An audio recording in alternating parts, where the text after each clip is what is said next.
ولا يهمك يا حبيبي، ولا يهمك يا عيسى. سلم لي على خليل وعلى نادر وعلى عمامة كلهم، لأني والأماني إني بعزهم وهم بيعزوا أبو سمير.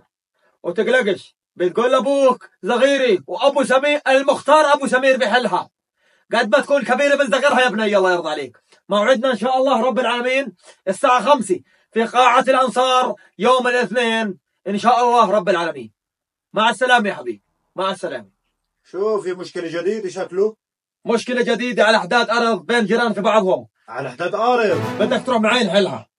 والله يا أخوي أنا بروح معك، بدي بتعرف أنا بروح معك على الموت، بس في مشكلة قبل هاي لازم نروح نحلها يعني. بدنا نحل المشكلة هذه أول، لأنه هذا لو بندفع من جيابنا بدنا نحلها يا أبو صلاح.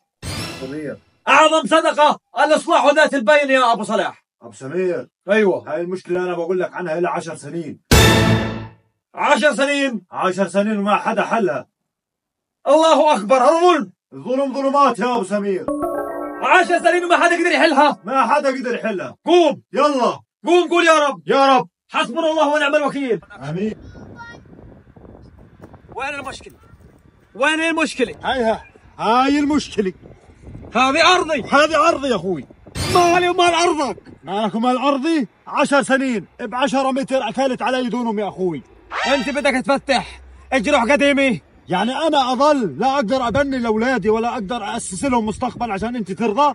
أنت بتعرف إنه أبو سمير أخوك الكبير، والأخ الكبير دائما بتعب، وأنا تعبت أكثر واحد فيكم. فإيش تعبت أكثر؟ تعبت في كل شيء، وطعمتك الخبز وطعمتنا العدس كمان تنساش. أنت ما تنساش. أنا ما بنسى. وأنا محترمك لأنك أنت أخوي صغير وعندك أولاد كبار وأطول مني. والله لولا العيب لمسح فيك الأرض بخاطرك وتفتحش معاي ثاني مرة. اجرح قديمي، سكر على الموضوع وانهي يا أبو صلاح. ماشي يا أبو سمير ماشي، بدل ما تروح تحل مشاكل الناس حل مشاكلك مع أخوك اللي من لحمك ودمك. مجتمع منافق، ما بتستحوا ولا بتخجلوا.